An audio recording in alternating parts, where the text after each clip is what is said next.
The August heat in Chicago pressed against my skin like a living thing as I stood in the marble hallway of the Vieira estate, my wedding dress rustling with each shallow breath I took. 22 years old, and this was supposed to be the most important day of my life. Instead, my hands trembled as I clutched the pearl-encrusted bodice, listening to voices drift from the study just around the corner. I hadn't meant to eavesdrop. I'd been searching for my makeup artist, lost in this labyrinth of wealth and power that would soon become my prison. But when I heard Elio's voice, low and commanding as always, I froze. I don't want her. I never did. The words hit me like a physical blow. I pressed my back against the cool marble wall, my elaborate updo suddenly feeling too heavy, the veil cascading down my back, a mockery of the virginal innocence it was meant to represent. Then why go through with it, boss? That was Bruno, Elio's right hand, the man who had delivered the marriage contract to my father 3 months ago like it was a business merger. Which, I supposed it was. Because her father controls the South Side distribution, Elio replied, and I could picture him perfectly, even though I couldn't see him. 37 years old, with dark hair always swept back from a face that could have been carved from granite. Cold gray eyes that had looked at me exactly twice during our brief engagement, both times assessing me like I was merchandise. The Santoro family has been encroaching on our territory. Marrying Ginevra consolidates our power, eliminates a potential rival, and secures the ports her father controls.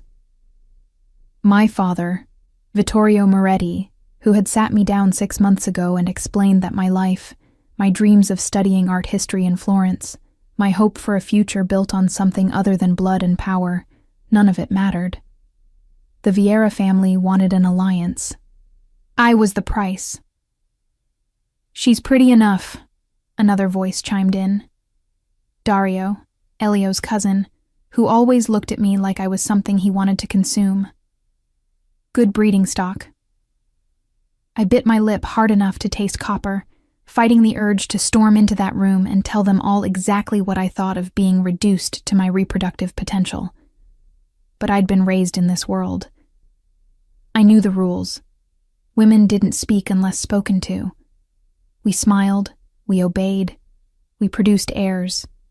We survived. Pretty isn't what I need in a wife, Elio said. And there was something in his voice I couldn't quite identify. Bitterness? Exhaustion? I need someone I can trust, someone who understands this life. Not some sheltered girl who thinks the mafia is something romantic she read about in novels. The injustice of it stole my breath. Sheltered? I'd watched my mother deteriorate from the stress of being married to a man like my father. I'd seen what this life did to women, how it hollowed them out until they were nothing but beautiful shells. I'd spent my entire life preparing to escape it, only to be handed over to a man who commanded even more fear than my father. So what's the plan after the wedding? Bruno asked. She moves into the East Wing?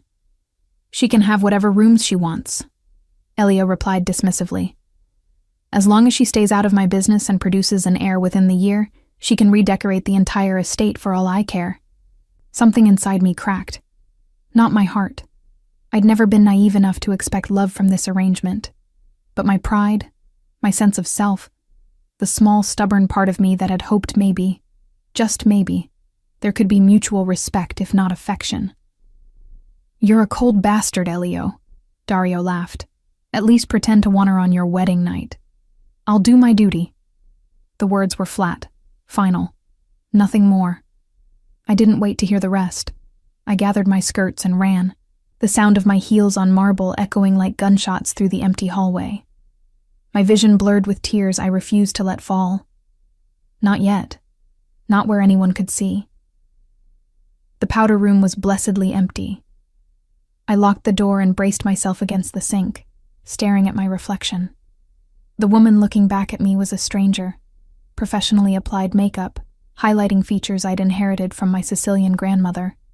Dark eyes that usually sparkled with defiance, now dull with resignation.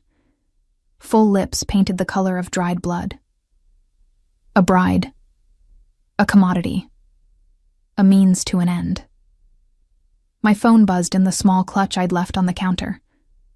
Lena, my best friend since childhood. The only person in my life who understood what it meant to be born into this world without choosing it. 10 minutes until processional. Are you ready? Ready? What a ridiculous question. Was I ready to marry a man who didn't want me? Who saw me as nothing more than a strategic acquisition? Who planned to do his duty and nothing more? I typed back with shaking fingers. Need 5 more minutes. The truth was, I needed a lifetime. I needed to be anywhere but here, wearing anything but this dress, about to pledge my life to a man who had just shattered whatever fragile hope I'd been clinging to. A sharp knock on the door made me jump. Ginevra. My father's voice, gruff with impatience. What are you doing in there? The ceremony starts in 5 minutes. I smoothed my dress, checked my makeup, and unlocked the door. Vittorio Moretti filled the doorway, his barrel chest straining against his tuxedo, his face ruddy from years of good wine and bad decisions. You look pale, he observed, his eyes narrowing. Are you sick? Just nervous, I lied, because telling him I'd overheard my future husband's contempt would accomplish nothing. My father didn't care about my feelings. He cared about the alliance, the power, the expansion of territory that this marriage would bring. There's nothing to be nervous about. He offered his arm, and I took it because I had no choice. Elio Vieira is a powerful man. You're lucky to be marrying him. Lucky. The word tasted like ash in my mouth.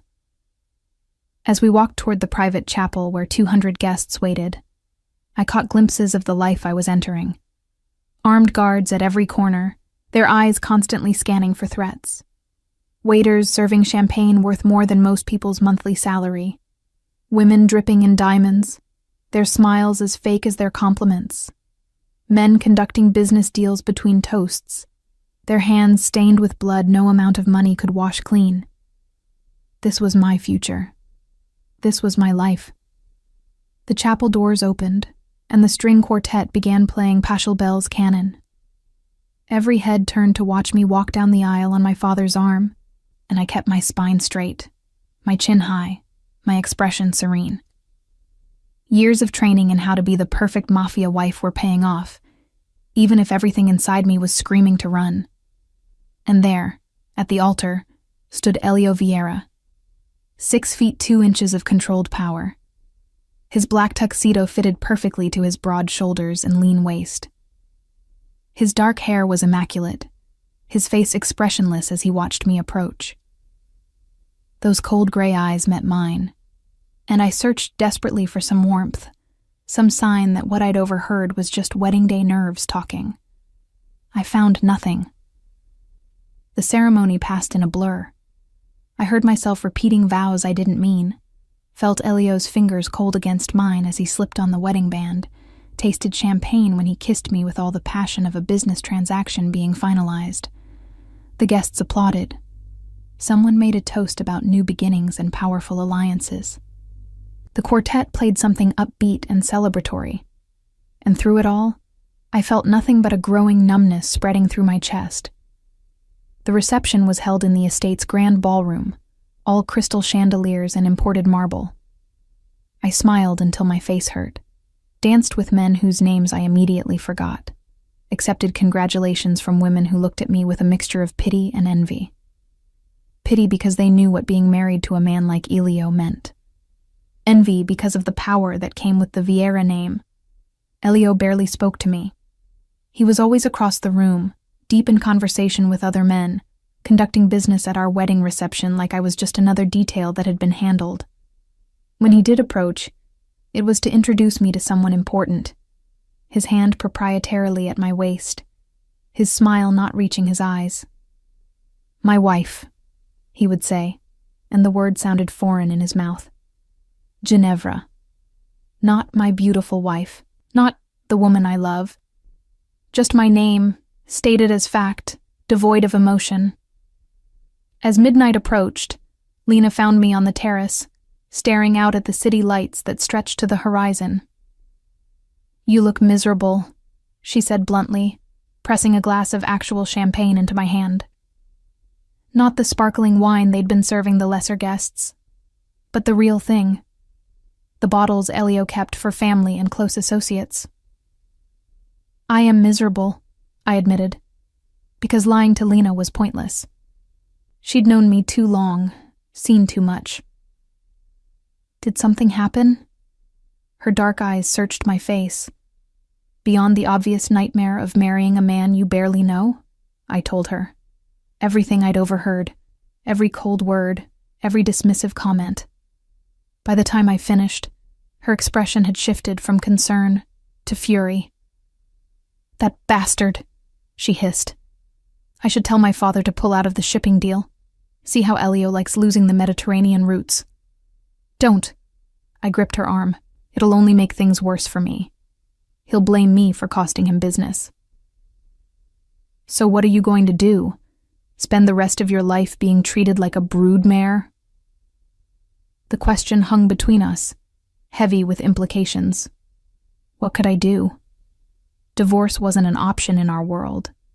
Running would get me killed, and probably get my family killed too.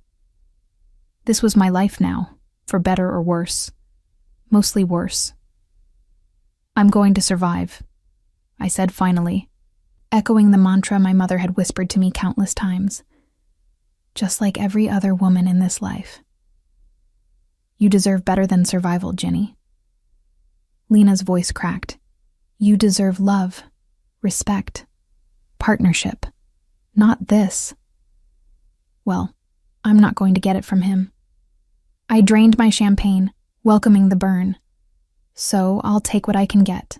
Security, wealth, protection. Maybe that's enough. Even as I said it, I knew it was a lie. It would never be enough. But it was all I had. The night ended with Elio and me being escorted to the master suite by a gaggle of drunk relatives making crude jokes about wedding nights and air production.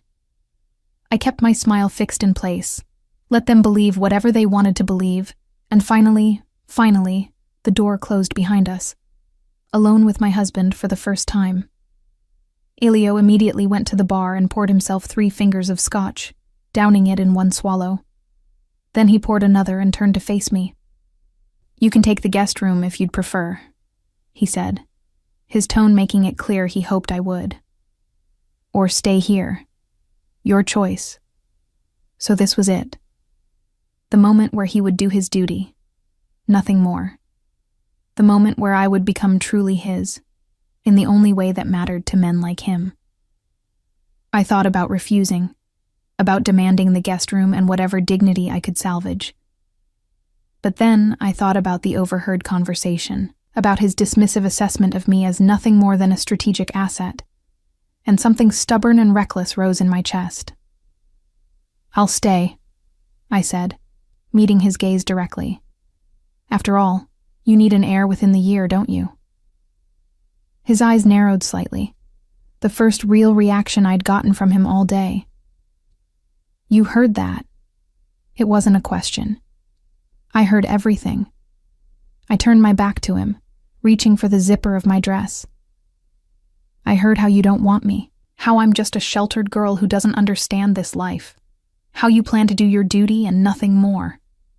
The zipper stuck halfway down. I struggled with it for a moment, frustration and humiliation burning through me in equal measure. Then Elio was there, his fingers brushing mine aside, his touch surprisingly gentle as he worked the zipper free. His breath was warm against my neck, his body close enough that I could feel his heat. "You shouldn't have heard that," he said quietly. But I did. I stepped away as soon as the dress was loose, clutching it to my chest. So let's not pretend this is anything other than what it is, a transaction, an alliance, a means to an end. I walked into the bathroom and closed the door, leaning against it as I finally let the tears fall. 3 months of marriage, and Elio and I had perfected the art of being strangers sharing a last name. He lived in the west wing of the estate, I in the east. We took meals separately, appeared together only when business or social obligations demanded it, and spoke to each other with the distant courtesy of acquaintances rather than spouses. The wedding night had been exactly what he'd promised. Duty fulfilled, nothing more. He'd been efficient, almost clinical, and hadn't touched me since. I told myself I didn't care. Told myself the relief I felt at his absence was preference, not rejection. Told myself that building a life around charity work and art collecting was enough. I was lying to myself, and I knew it. But self-deception was better than acknowledging the hollow ache in my chest every time I saw him across a room, surrounded by men who would die for him, commanding respect and fear with equal ease. Better than admitting that somewhere in the past 3 months, I'd started noticing things. The way his rare smiles transformed his face, how his hands moved with controlled grace, the flash of something almost vulnerable in his eyes when he thought no one was watching. I was falling for a man who didn't want me, and it was pathetic. September brought the first hint of autumn to Chicago, and with it, Bruno's increasingly frequent visits to my wing of the estate. "Mrs. Vieira," he'd say, always formal, despite the fact that I'd told him repeatedly to call me Ginevra. "The boss wants to know if you'll be attending the charity gala tonight." Or, "The boss says you're free to redecorate the solarium if you'd like." Or, "The boss noticed you've been walking the gardens alone. He's assigned additional security." Always the boss. Never Elio. Never your husband. It took me 2 weeks to realize what was happening. Elio was watching me. Not through Bruno's reports, though those were certainly part of it. Through the security cameras positioned throughout the estate, through the guards who shadowed my every move, through the staff who reported back to him every detail of my daily routine. The realization should have angered me. Instead, I found it almost amusing. The man who claimed not to want me was tracking my movements like I was a valuable asset that might disappear. "Why does he care what I do?" I asked Bruno one afternoon, as he delivered yet another message about my schedule. Bruno's weathered face remained carefully neutral. "The boss takes his responsibilities seriously, ma'am. Your safety is his responsibility. My safety or my availability." I couldn't keep the bitterness from my voice. In case he needs to produce that air he's so concerned about. Something flickered in Bruno's eyes. "Mrs. Vieira, if I may speak frankly." I nodded, curious despite myself. "The boss isn't an easy man to understand," Bruno said carefully. "But he's not the man you think he is either." Before I could ask what he meant, my phone buzzed. Lena, with our weekly lunch date reminder. The restaurant was in neutral territory, a upscale Italian place owned by a family not affiliated with any of the major organizations. Lena was already seated when I arrived, her security detail taking up position at a nearby table, their eyes constantly scanning the room. "You look terrible," she announced as I sat down. "Not sleeping?" "Not really. I hadn't slept well since the wedding, my bed too large and too empty despite my relief at Elio's absence." "He's still keeping his distance?" I nodded, focusing on the menu though I already knew what I wanted. Complete radio silence unless he needs his dutiful wife to appear at some function. "Men are idiots," Lena declared, signaling the waiter. "Especially men in our world. They think showing emotion is weakness." "It's not about emotion," I said quietly. "He just doesn't want me. He made that clear before we were even married." The waiter arrived with wine, and Lena waited until he'd left before leaning forward. "Can I tell you something? Something I heard from my father?" I nodded, though I wasn't sure I wanted to know. "The Santoro family is making moves," she said, her voice low. "They've been buying up politicians, bribing cops, consolidating power on the north side. My father thinks they're planning something big." The Santoro family. Our rivals, the ones Elio had mentioned when explaining why he was marrying me. Their territory bordered ours, and there had been tensions for years, small skirmishes and proxy wars that never quite erupted into full-scale conflict. "What does that have to do with me?" I asked, though a sick feeling was already forming in my stomach. "They know you're Elio's weak spot," Lena said bluntly. "The only thing he cares about beyond power. Going after you would be a direct attack on him. That's ridiculous. He doesn't care about me at all." "Are you sure about that?" Lena raised an eyebrow. "Because from what my father says, Elio's been obsessed with your security since the wedding. Tripled the guards, installed new surveillance systems, personally vets anyone who gets within 50 feet of you." The conversation with Bruno suddenly made more sense. Your safety is his responsibility. That's just protecting his investment, I argued. I'm his wife. It would be a sign of weakness if something happened to me. "Keep telling yourself that," Lena said, but her expression was knowing. "But maybe pay attention to what he does, not what he says."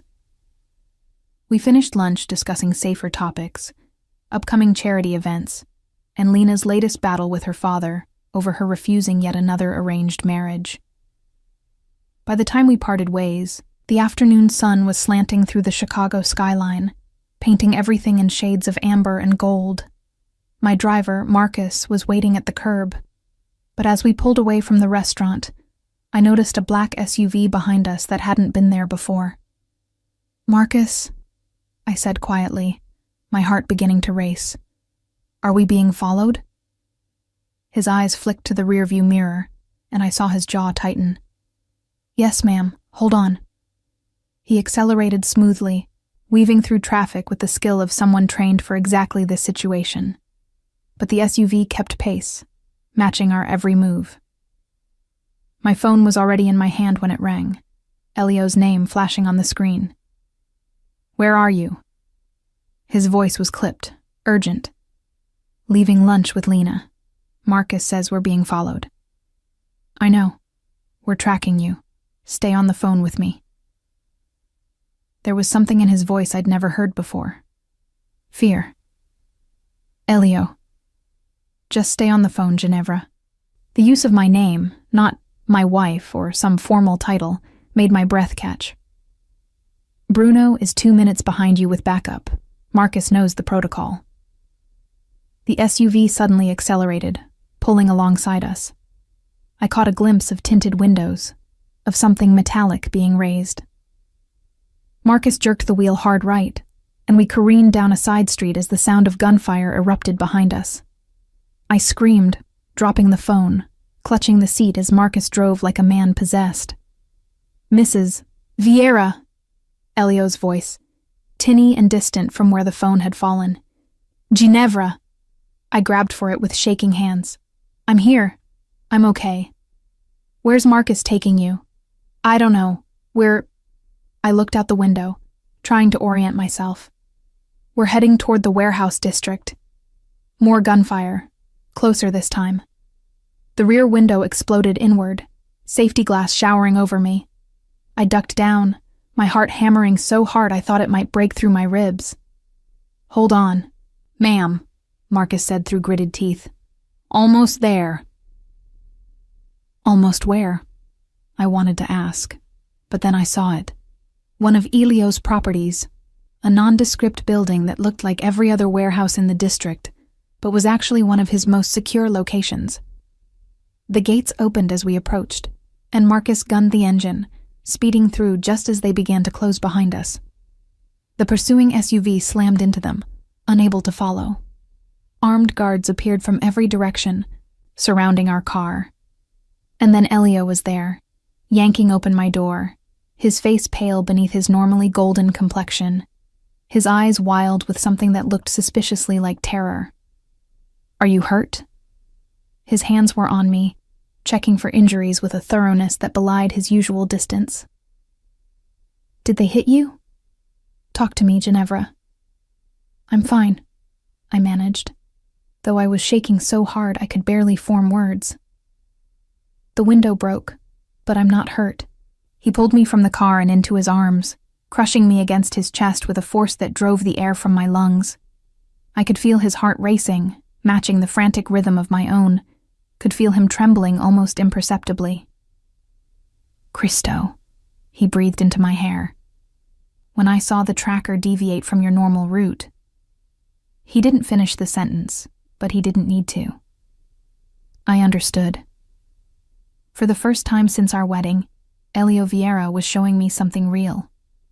Not the cold businessman, not the ruthless mafia boss, but a man who had been genuinely afraid. Afraid for me. The safe house was everything I'd expected from one of Elio's properties. Fortified, luxurious, and utterly isolating. Floor-to-ceiling windows overlooked the Chicago River, bulletproof glass filtering the late afternoon sun into amber streams across imported marble floors. Guards stationed at every entrance. Security systems that would make a government facility jealous. A gilded cage, just like the estate. But this time, Elio was locked inside it with me. "You'll stay here until we neutralize the threat," he said, pacing the main room like a caged predator. He'd shed his jacket, rolled up his sleeves, revealing forearms corded with lean muscle. His usually immaculate hair was disheveled from running his hands through it repeatedly. "Bruno is coordinating with our people. The Santoro family will pay for this." I sat on the leather sofa, still trembling despite the blanket someone had draped over my shoulders, watching him. This Elio was different from the man I'd married. Agitated, almost frantic, his legendary control fracturing at the edges. "How long?" I asked quietly. "As long as it takes." He stopped pacing, his gray eyes finally meeting mine. "Days, weeks, however long until I'm certain you're safe. So I'm a prisoner again." His jaw tightened. "You're protected." "There's a difference?" Something dangerous flashed across his face. He crossed to the bar, poured himself 3 fingers of scotch, then reconsidered and poured a second glass. He brought it to me, pressing it into my hands. "Drink," he ordered. "You're still shaking." I was. My hands trembled so badly the amber liquid rippled in the glass. The adrenaline was wearing off, leaving behind a bone-deep exhaustion and the horrifying realization of how close I'd come to dying. "They were shooting at me," I said, the words feeling distant, like they belonged to someone else's story. "Those were real bullets." "I know." Elio sat beside me, closer than he'd been since our wedding night. Close enough that I could smell his cologne, see the muscle ticking in his jaw. "This is my fault." I looked at him sharply. "Your fault?" I should have anticipated this. His hands clenched into fists. "The Santoros have been making moves for months. I knew they were getting bolder. I should have increased your security sooner. Should have what? Kept me locked in the estate permanently?" The scotch burned going down, but I welcomed it. "I'm not a possession to be guarded, Elio. I'm a person. A person who almost died today because of me." His voice was raw. "Because you're my wife." The word hung between us, loaded with meanings we'd both been avoiding for 3 months. "Why do you care?" The question escaped before I could stop it. "You made it clear before we were even married that you didn't want me, that I was just a strategic asset." His head snapped toward me, shock written plainly across his features. "What?" "I heard you," I continued, the scotch loosening my tongue, 3 months of hurt pouring out. "The day of the wedding. You were in the study with Bruno and Dario. You said you didn't want me, that you needed someone you could trust, not some sheltered girl who thought the mafia was romantic." Elio's face had gone completely white. "You heard that conversation." "Every word." I met his gaze steadily, refusing to look away despite the burning in my eyes. "So forgive me if I'm confused about why you're suddenly so concerned about my safety. Protecting your investment." He stood abruptly, turning his back to me, his shoulders rigid with tension. For a long moment, He said nothing, just stared out at the river as the sun painted the sky in shades of crimson and gold. Do you want to know why I said those things? His voice was quiet, controlled, but underneath I heard something brittle. The real reason? Enlighten me. He turned, and the expression on his face stole my breath. Pain, raw and unhidden, the mask he wore so carefully completely stripped away.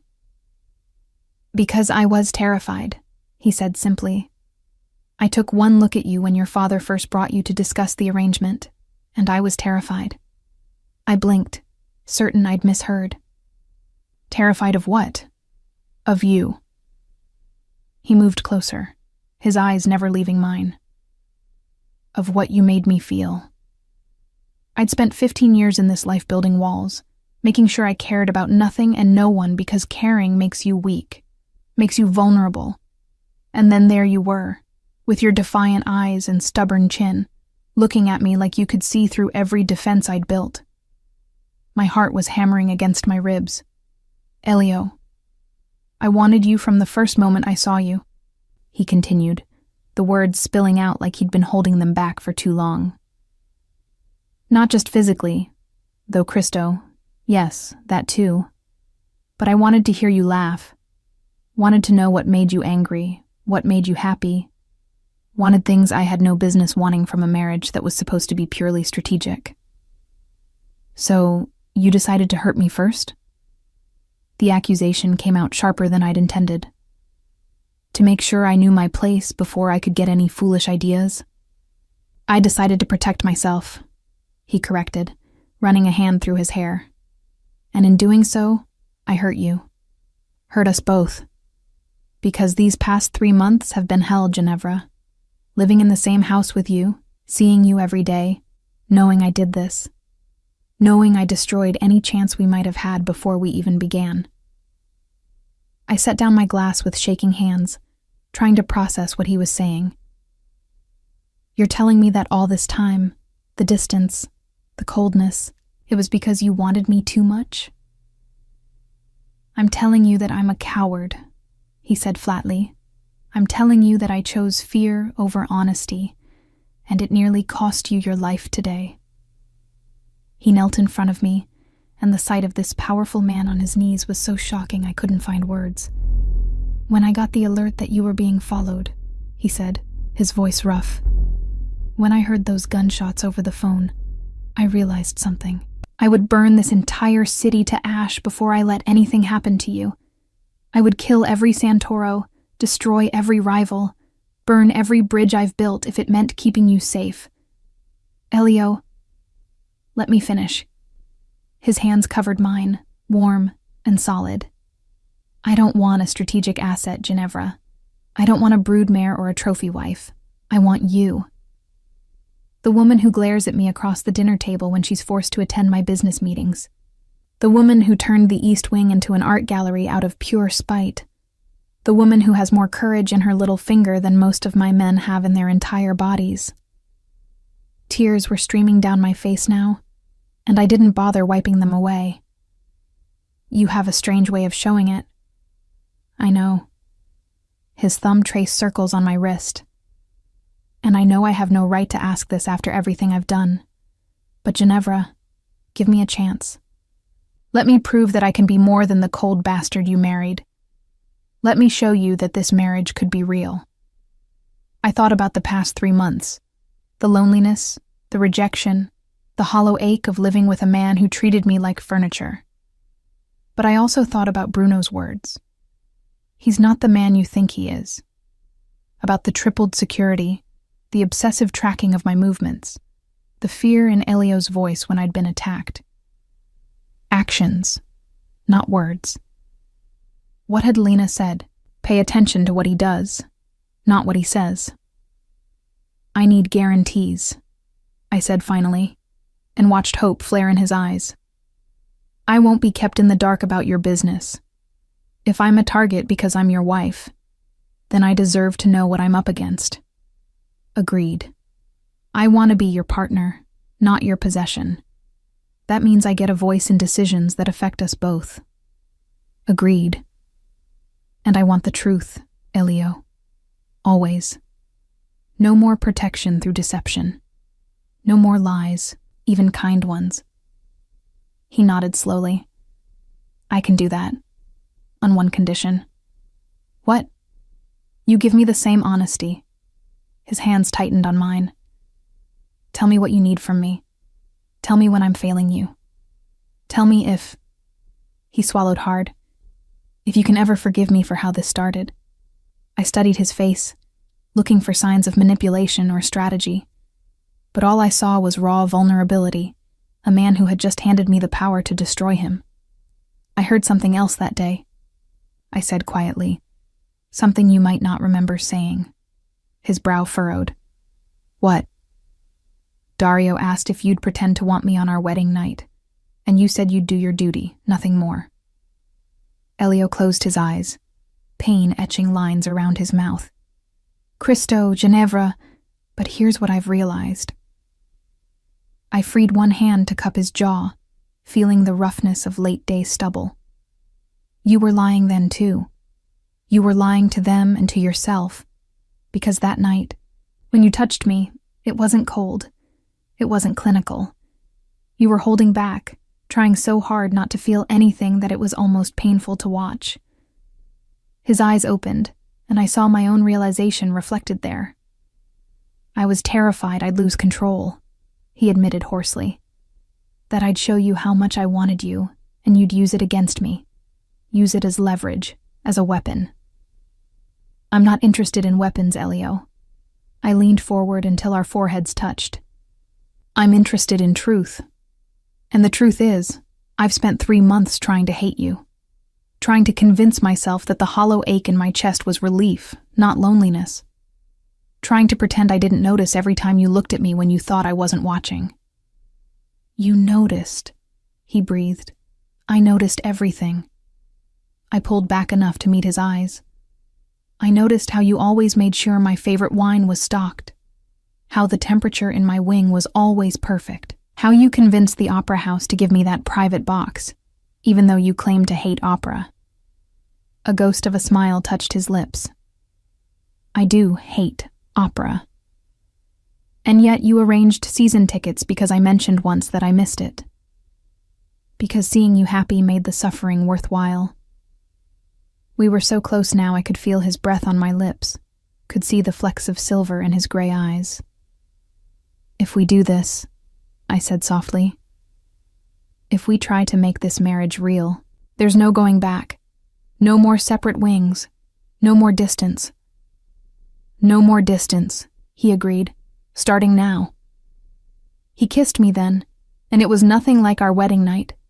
This kiss was desperate, hungry, 3 months of denied want pouring into it. His hands framed my face with a reverence that made my heart ache. His lips moving against mine like I was oxygen and he'd been drowning. I kissed him back with equal fervor, my fingers tangling in his hair, pulling him closer. The blanket fell away, forgotten, as he lifted me from the sofa, his arms banding around me like he was afraid I might disappear. When we finally broke apart, both breathing hard, his forehead rested against mine. I don't deserve you, he murmured. But I'm going to spend the rest of my life trying to. Good, I said, and meant it. Because I'm not an easy woman to love, Elio Vieira. No, he agreed, a real smile transforming his face. But then, I'm not an easy man to love either. We'll figure it out together. Together. The word felt like a promise and a revelation. So what happens now? I asked. With the Santoros? His expression hardened, the ruthless Mafia Boss emerging again. Now we show them what happens when someone threatens what's mine. But first... His hand found mine, fingers interlacing. First, I'm going to spend the night showing my wife how much I want her. How much I've always wanted her. Heat flooded through me at the promise in his voice. The whole night? The whole night, he confirmed. And every night after, for the rest of our lives. The war with the Santoro family lasted exactly 1 week. 7 days of violence that painted Chicago's streets red, of raids and counter-raids, of old alliances tested and new ones forged. I watched it unfold from the safe house, glued to news reports that carefully didn't mention the real reasons behind the sudden surge in gang activity. Elio came to me every night, sometimes bloodied, always exhausted, and I learned a new side of my husband. The warrior who commanded men with absolute authority, the strategist who thought 10 moves ahead, the man who would do anything, sacrifice anyone, to protect what was his. Dario's been feeding information to the Santoros, he told me on the 4th night, his voice flat with betrayal as I cleaned a cut on his knuckles. For months. That's how they knew your route from the restaurant.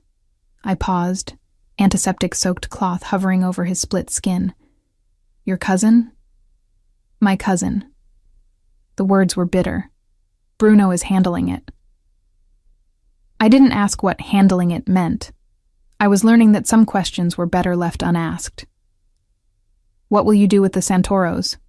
I asked instead, resuming my careful cleaning of his wounds. What I should have done years ago. His free hand cupped my face, thumb brushing my cheekbone. Eliminate them as a threat. Permanently.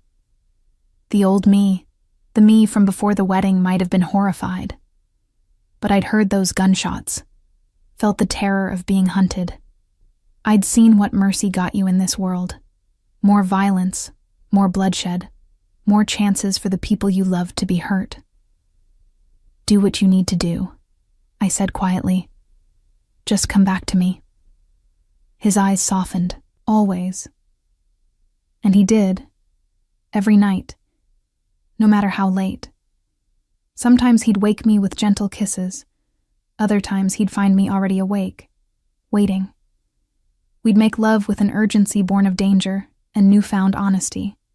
And afterward he'd hold me close, his heartbeat steady against my ear, and tell me things he'd never told anyone.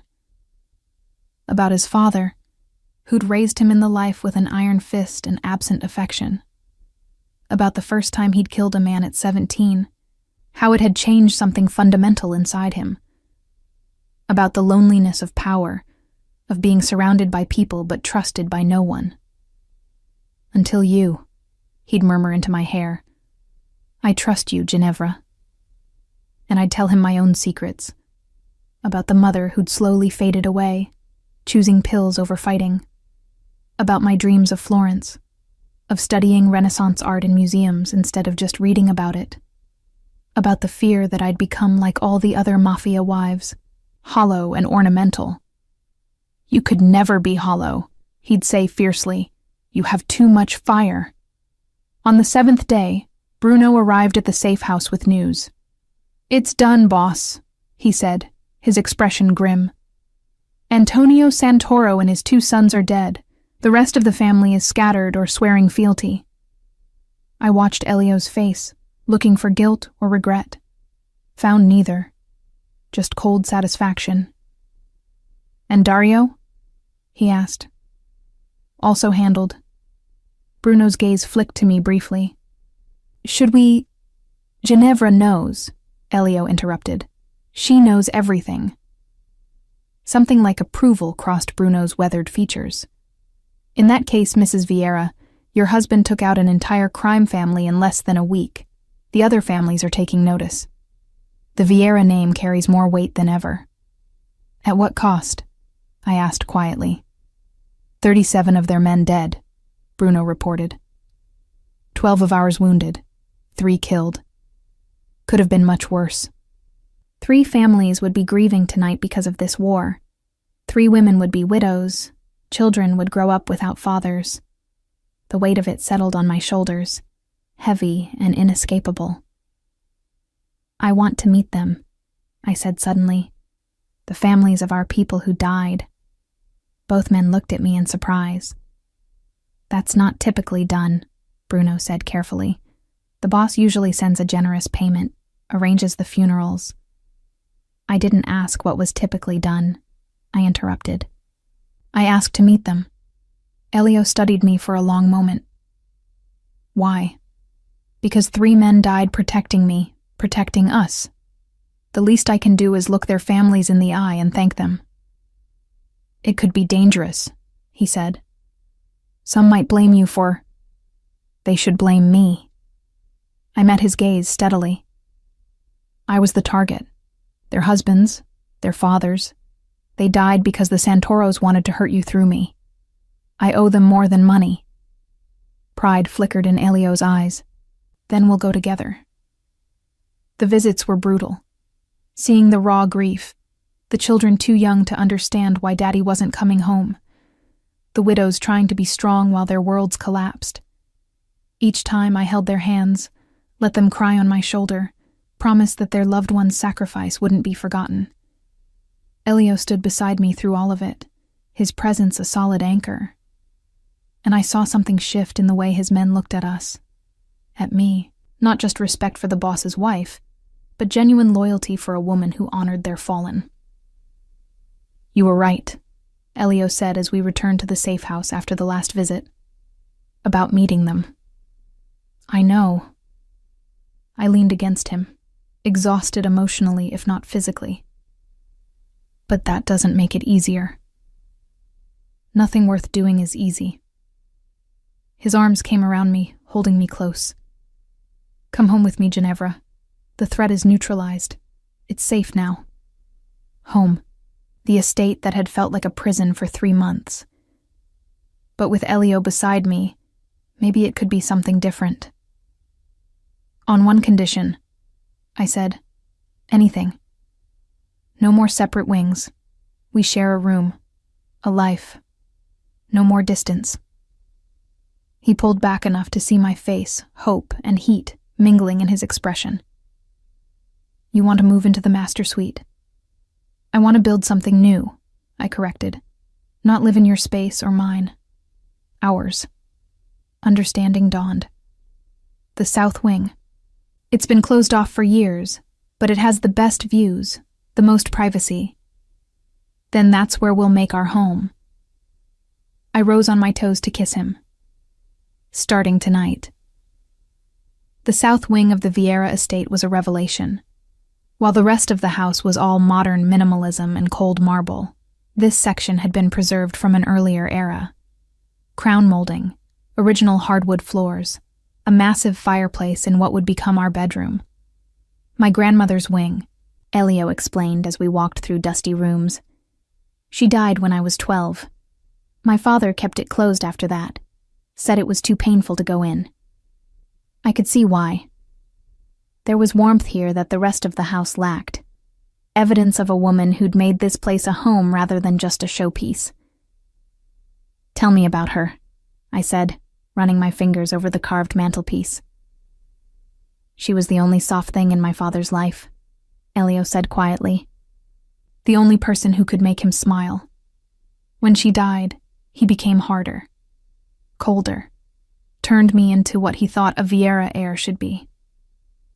What would she think of me? I asked, voicing the question that had been nagging at me. Elio's hand found mine, warm and solid. She'd love you. She always said I needed someone strong enough to stand up to me, soft enough to remind me I was human. I'm not sure I'm all that soft. You're soft where it matters. His free hand pressed over my heart. In here. Over the next 2 weeks, we transformed the south wing.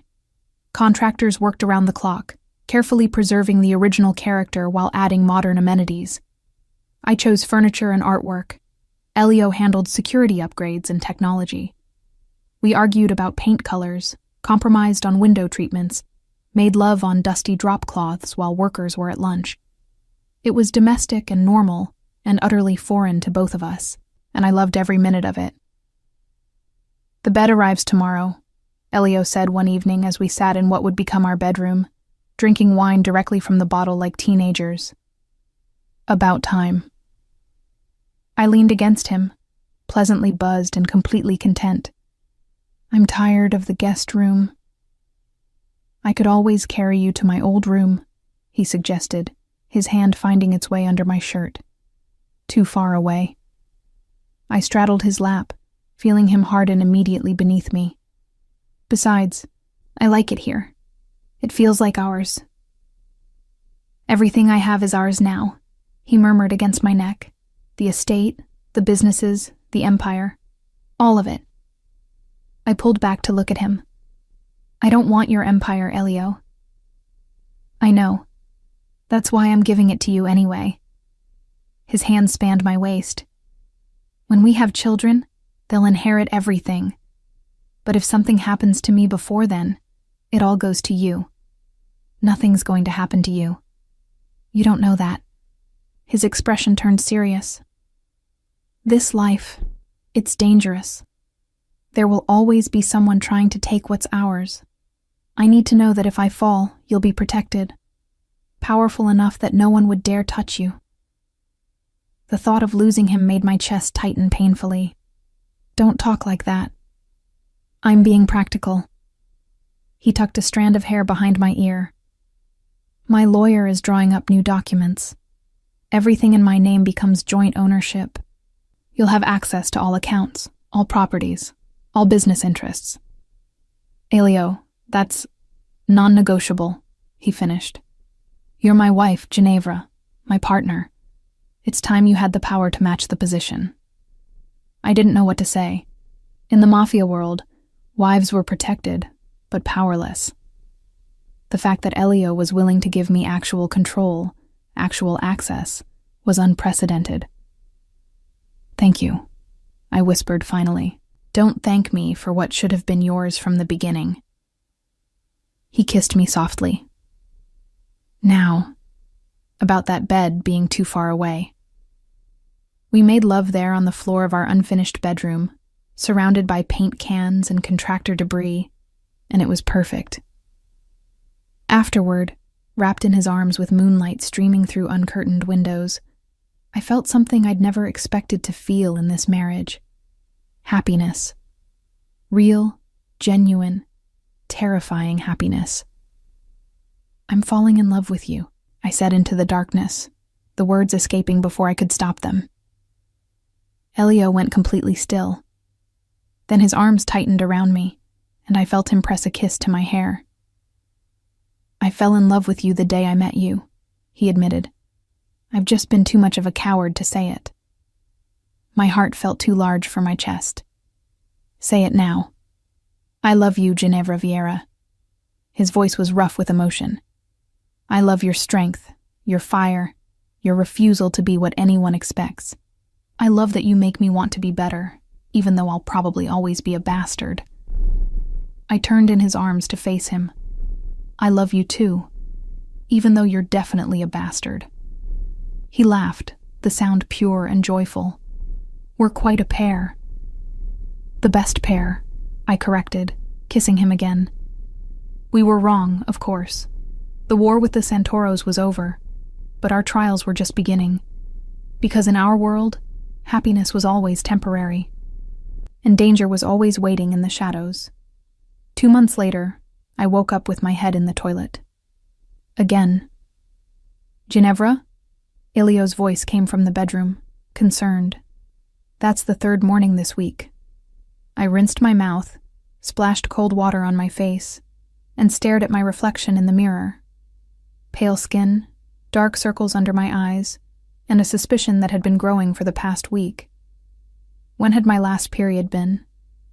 6 weeks ago? 7? I'm fine, I called back, though my hands were shaking as I gripped the marble countertop. Just something I ate. Elio appeared in the doorway, already dressed for the day in charcoal slacks and a white shirt, sleeves rolled to reveal his forearms. You said that yesterday, and it's still true. He studied me with those perceptive gray eyes. You're a terrible liar, amore. The endearment, which he'd started using regularly over the past weeks, made my heart squeeze. We'd been so happy lately, settling into our new life together. The south wing was finally finished, our private sanctuary within the larger estate. We took meals together, fell asleep tangled in each other, woke to slow morning kisses. I didn't want anything to disrupt that fragile happiness, especially not when I wasn't sure yet. I have a meeting with the charity board this afternoon, I said, changing the subject. The fundraiser next month is Ginevra. He crossed to me, tilting my chin up. What's wrong? And because I'd promised him honesty, always honesty, I said it. I think I might be pregnant. The words hung in the air between us. Elio's face went completely blank, his body going very still. For a long moment, he said nothing, and my heart sank. This was too much, too soon. We'd only been truly together for 2 months. We were still learning each other, still building. Pregnant, he repeated softly. His hand moved from my chin to my stomach, pressing gently against the flat plane. Our baby. Maybe, I cautioned. I haven't taken a test yet. I could just be sick. Take one. His voice was rough. Now. Elio, please, Ginevra, I need to know. There was something in his expression, a vulnerability I'd rarely seen, that made me nod. Okay. Bruno was dispatched to acquire several different pregnancy tests. He returned within an hour, his face carefully neutral as he handed the discreet bag to me. I locked myself in the bathroom while Elio paced the bedroom. 3 tests, all different brands. I lined them up on the counter and waited the requisite time, my heart hammering against my ribs. 3 tests, 3 positive results. I opened the door to find Elio frozen mid-pace. Our eyes met, and I nodded once. I'm pregnant. He was across the room in 2 strides, lifting me off my feet and spinning me in a circle. His laugh was pure joy, uninhibited in a way I'd never heard before. We're having a baby, he said, setting me down gently, reverently. Cristo, Ginevra, we're going to be parents. Relief flooded through me. You're happy? Happy? He cupped my face, his eyes bright. I'm terrified and ecstatic and completely unprepared. But yes, amore, I'm happy. We told no one else, keeping the news to ourselves for the first precious weeks. Elio became impossibly protective, hovering whenever I so much as stood up too quickly. Security doubled, then tripled. My diet was scrutinized by a nutritionist he hired. Dr. Caesar, the family physician, began making house calls weekly. You're going to drive me insane, I told him one evening as he insisted I elevate my feet. I'm keeping you safe, he countered. Both of you. But the world outside our happy bubble was shifting.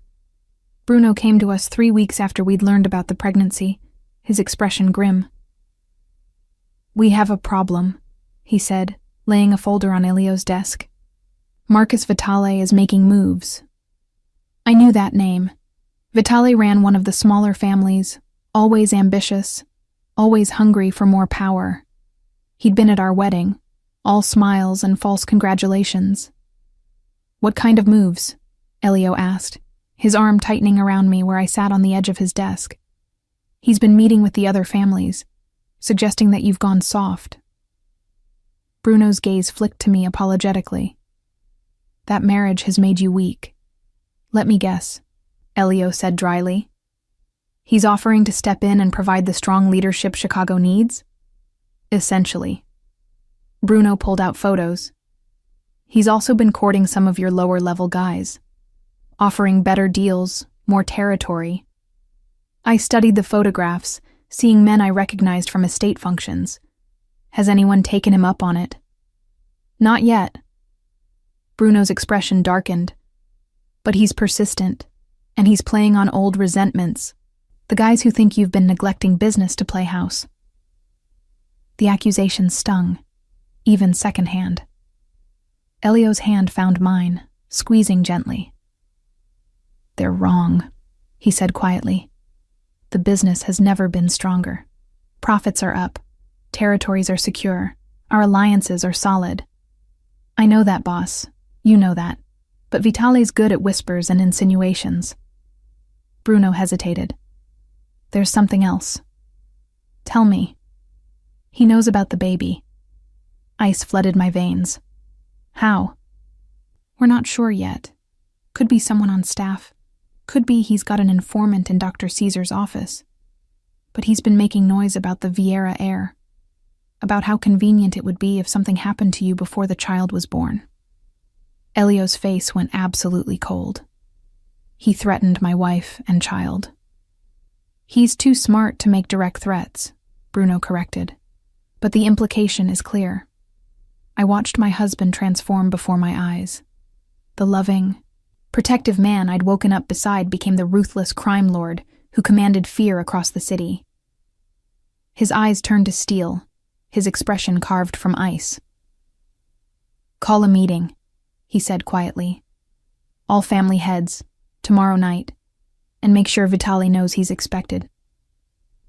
After Bruno left, Elio pulled me into his arms, his control fracturing slightly. "I won't let him hurt you," he promised against my hair. "I won't let anyone hurt you or our baby." "I know." I held him tightly. "But Elio, you need to be smart about this.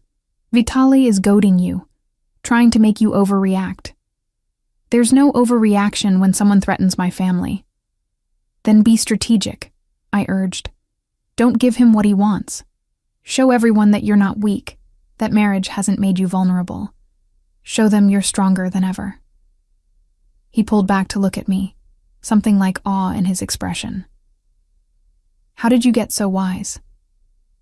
"I married a crime lord," I said dryly. "I learned to think like one." The meeting of the families was held at one of Elio's downtown properties, a penthouse that served as neutral ground for interfamily business. I wasn't supposed to attend. Women never attended these meetings, but I insisted. "If they think you're weak because of me," I argued, "then they need to see that I'm not a weakness. I'm an asset." Elio hesitated, clearly torn between protecting me and recognizing the political wisdom of my presence. "You stay beside me," he finally agreed, "and you let me handle Vitale." "Of course," I kissed him softly. "I'm just there to look intimidating." His laugh was strained. "You in that dress will definitely intimidate them." I'd chosen my outfit carefully. A black sheath dress that was elegantly modest but undeniably expensive, my grandmother's ruby necklace, my hair in a sleek chignon. I looked every inch the mafia wife, powerful and untouchable. The other family heads were already assembled when we arrived. 5 men of varying ages, all dangerous in their own ways, all watching with calculating eyes as Elio and I entered together. Marcus Vitale was younger than I'd expected, mid-40s with silver threading his dark hair. Handsome in a polished way, expensive suit, practiced smile. He rose as we approached, extending a hand to Elio. "Vieira, good of you to call this meeting. And Mrs. Vieira." His eyes raked over me with undisguised interest. "Looking radiant as always. Married life agrees with you." "It does," I replied coolly, allowing my hand to rest protectively over my still flat stomach. The gesture was deliberate, claiming my pregnancy publicly. I saw the calculation in Vitale's eyes, the quick assessment and dismissal. He thought I was a weakness, a distraction. He had no idea. Elio guided me to the head of the table, seating me on his right before addressing the room. "Gentlemen, thank you for coming. It's come to my attention that there are concerns about the direction of Vieira operations. I thought it best we address them directly." "No concerns from me," said Giovanni Russo, the oldest of the family heads. "Your numbers speak for themselves." "As do mine," added Leo Carbone. "The new distribution routes you established have been very profitable." Vitale smiled thinly. "Of course the business side is strong. Elio's always been good with numbers. My concern is more philosophical." "Oh?" Elio's voice was dangerously soft. "Enlighten us." "This life requires certain qualities," Vitale said, leaning back in his chair. "Ruthlessness, focus, the willingness to put business before personal attachments." His gaze slid to me. Some might worry that domestic bliss could dull those qualities. Some might, Elio agreed. Are you worried, Marcus? The use of his first name, dropping the respectful surname, was a calculated insult. I saw Vitale's jaw tighten. I'm concerned for all of us, he said smoothly. When one family shows weakness, we all become vulnerable. Weakness. Elio's laugh was cold. Let me tell you what I see when I look at my marriage, Marcus. I see a woman who has made me more strategic, more focused, more dangerous than I ever was alone. I see someone who understands this life better than most men born into it. I see the future mother of my heir, who will inherit an empire twice the size of the one I inherited. He stood, his presence filling the room. You want to talk about weakness? Let's talk about you. You've been bleeding territory for the past year. Your men jump ship because you rule through fear instead of loyalty. You're so desperate for power that you've resorted to making veiled threats against a pregnant woman. Vitale's face flushed. I never... You did. Elio's voice cut through the protest. And everyone at this table knows it. The question is, what should I do about it? The room went deadly silent. I could feel the tension, every man waiting to see how this would play out. You have two choices, Marcus, Elio continued. You can apologize to my wife, swear fealty to the Vieira family, and accept a significant reduction in your territory as penance. Or you can refuse, and we settle this the old way. The old way. Challenge. Blood. Vitale's eyes darted around the table, looking for support. Found none. Whatever allies he'd been courting had clearly decided Elio was the safer bet. I meant no disrespect to Mrs. Vieira, he said finally, the words clearly costing him. Or to your child. That wasn't an apology. Vitale's hands clenched on the table. I apologize for any misunderstanding about my intentions. Better. Elio sat back down, his hand finding mine under the table. Bruno will contact you tomorrow about the territory adjustments. This meeting is adjourned. I should have known it was too easy. Should have recognized that a man like Marcus Vitale wouldn't accept humiliation lying down. 2 weeks after the meeting, I was 6 months pregnant and beginning to show. Elio had become impossibly protective, barely letting me out of his sight. But I had a charity event to attend, a fundraiser I'd been planning for months, and I refused to let fear keep me locked away. I'll have 10 guards, I assured him that morning. Bruno's driving me personally. It's the museum, Elio, not a war zone. Everywhere is a war zone, he muttered, adjusting my necklace with gentle fingers. But you're right. I can't keep you prisoner. You could try, I teased, rising on my toes to kiss him. But I'd make your life hell. You already do, amore. But he was smiling. Call me when you get there, and when you're leaving, and every hour in between. The fundraiser was beautiful, the museum transformed with flowers and string lights. I circulated among Chicago's elite, many of whom had finally accepted me as Elio's wife, chatting about art and charitable causes while my security detail maintained a discreet perimeter. I was in the middle of discussing a new scholarship program when Bruno appeared at my elbow, his face ashen. Mrs. Vieira, we need to leave. Now. The urgency in his voice made my heart jump. What's wrong? The boss. There's been an incident. The world tilted. What kind of incident? Not here. Bruno's hand was already at my elbow, guiding me toward the exit. I'll explain in the car.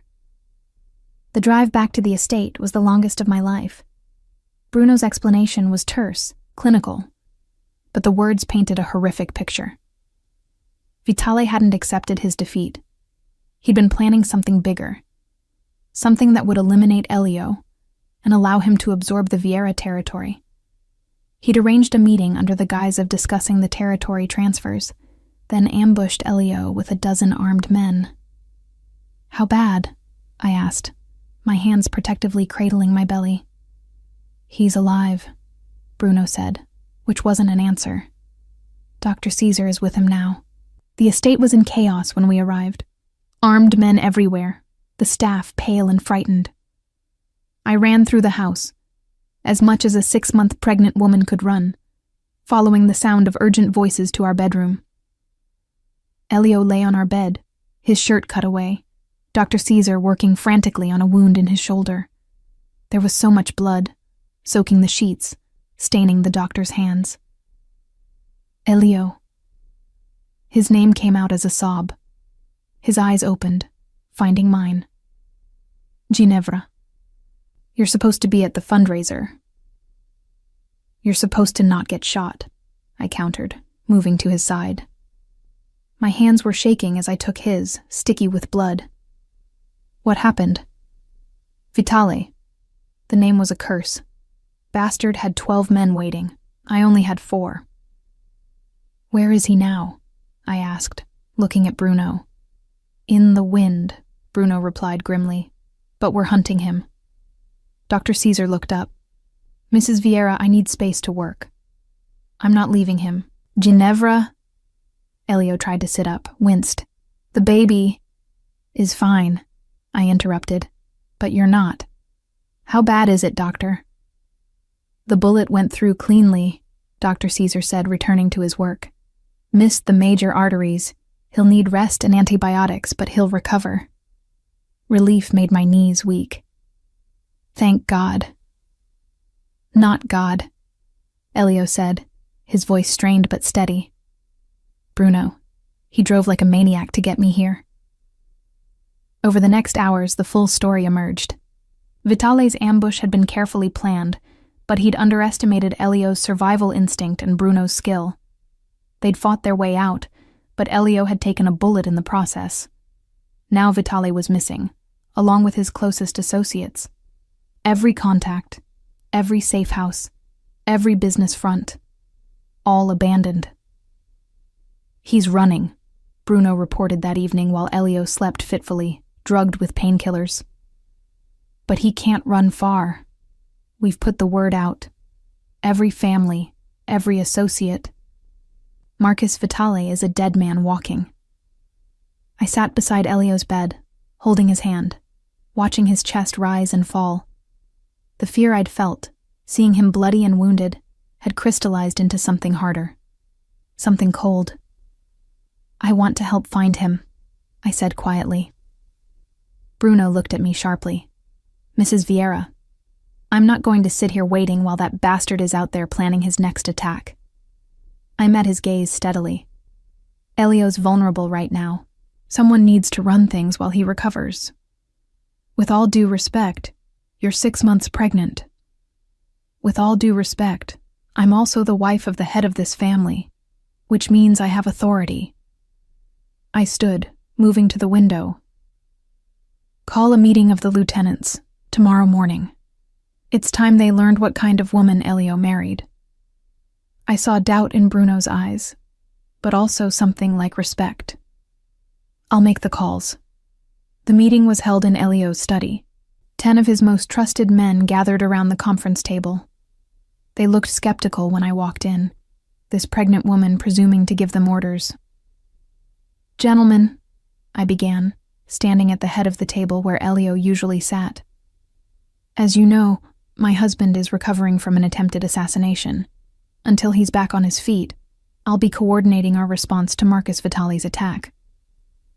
With all respect, Mrs. Vieira, one of them began. I thought his name was Tony. This is men's business. This is family business, I corrected. And I'm family. Now, Bruno, walk me through what we know about Vitale's whereabouts. For the next hour, I absorbed everything they told me. Vitale's known associates, his properties, his patterns of behavior. I asked questions, probed for weaknesses, and slowly, I saw their skepticism transform into grudging respect. He has a sister, I said finally. Unmarried, lives alone in Lincoln Park. Has he contacted her? We have people watching her place, Bruno confirmed. No activity. He won't go there himself, I reasoned. Too obvious. But he might send a message, a courier, someone she'd trust. I looked at Tony. You grew up in that neighborhood. Who would she trust? His eyes widened. Her priest, Father Donovan at St. Mary's. Put someone on the church, I ordered. Discreet surveillance. If a message comes through the priest, we'll know. Bruno nodded approvingly. Good thinking. I'd been right. 2 days later, one of our people spotted Vitale's sister receiving a phone call at the church, then immediately leaving with a packed bag. We followed her to a small cabin 2 hours north of the city. And there, we found Marcus Vitale, hiding like the coward he was. Elio was still recovering when Bruno and the others brought Vitale back, bound and bloody. I was in the study, reviewing security protocols, when they arrived. Mrs. Vieira, Bruno said, we have him. What would you like us to do? It was a test, I realized. They were testing whether I had the steel to do what needed to be done. I looked at Vitale, at the man who had tried to kill my husband, who had threatened my unborn child. And I felt nothing but cold purpose. Put him in the wine cellar, I said calmly. Secure him. I'll tell my husband he's here. Elio was sitting up when I entered our bedroom, his color better, though he still moved carefully. You've been busy, he observed, gesturing to the reports scattered across the bed. Someone had to be. I sat beside him carefully. We found Vitale. His eyes sharpened. Where? I told him everything. How I'd run the organization in his absence. How I'd reasoned out Vitale's hiding place. How the men now looked at me with respect instead of dismissal. You did this, he said wonderingly. You found him. You commanded my men. You, Cristo, Ginevra, you were magnificent. I was terrified, I admitted, but also angry. He tried to take you from me, from our baby. I couldn't let that stand. Elio cupped my face, his touch reverent. What do you want to do with him? It was my choice, I realized. My husband was giving me the power to decide Marcus Vitale's fate. I want you to handle it, I said finally. But I want to be there when you do. I want him to see that the woman he dismissed, the weakness he thought he could exploit, was the one who found him. Pride blazed in Elio's eyes. Tomorrow night, when I'm stronger. That night, as we lay together in the darkness, Elio's hand resting on my swollen belly, I felt our baby kick for the first time. Strong, insistent movements that made us both laugh with wonder. She's a fighter, Elio murmured, like her mother. Or he is, I countered, like his father. Either way, our child will know strength. His lips found mine in the darkness. And love. And family. The next evening, I stood beside Elio in the wine cellar while Marcus Vitale knelt before us, defiant even in defeat. You made a mistake, Elio said quietly. You thought my wife was my weakness. But she's my strength, Vitale. She's the reason I survive, the reason I fight, the reason I build instead of just destroy. She's just a woman, Vitale spat. No. I stepped forward, my hand resting protectively over my belly. I'm the woman who found you. The woman who commanded the men you thought would follow you. The woman carrying the next generation of Vieira power. I looked at Elio. I've seen enough. Do what needs to be done. We left the cellar together, Elio's arm around my waist, leaving Bruno to handle the rest. I didn't need to watch, didn't need to know the details. I just needed to know that the threat was eliminated, that my family was safe. 3 months later, I went into labor on a snowy December evening. Elio was beside me the entire time, holding my hand, coaching my breathing, looking more terrified than I'd ever seen him face down enemies. "You're doing so well, amore," he murmured, wiping sweat from my forehead. "So strong." "Easy for you to say," I gasped between contractions. "You're not the one." The pain cut off my words, and I bore down, following Dr. Caesar's instructions. Push, breathe, push again. And then, finally, a cry. Strong and furious and perfect. "It's a girl," Dr. Caesar announced, placing our daughter on my chest. She was beautiful. Dark hair like Elio's, and when she opened her eyes, I saw they were the same stormy gray as her father's. 10 perfect fingers, 10 perfect toes, and lungs that were clearly already healthy from the way she was screaming. "Hello, little one," I whispered, tears streaming down my face. "We've been waiting for you." Elio's hand was gentle on our daughter's head, his own eyes bright with unshed tears. "She's perfect. You're both perfect." "What should we name her?" I asked, looking up at him. "Elena," he said immediately. "After my grandmother, the woman who taught me that strength and softness could exist together." "Elena Vieira." I tested the name. "I love it." Our daughter, apparently satisfied with her name, stopped crying and blinked up at us with those serious gray eyes. "She's already judging us," I said, laughing through my tears. "Smart girl," Elio murmured, leaning down to kiss me softly. "Takes after her mother." Later, when Elena was sleeping in my arms and Elio sat beside us on the hospital bed, his arm around my shoulders, I thought about everything that had brought us here. The rejection I'd overheard before our wedding, the attack that had forced us together, the revelations of Elio's fears and my own strength, the war with Vitale that had tested us both. And finally, this. Our daughter, the physical manifestation of everything we'd built together. "Do you remember what you said the day we got married?" I asked quietly. "That you didn't want me? That I was just strategic?" Elio's arm tightened around me. "My greatest lie. And my greatest regret."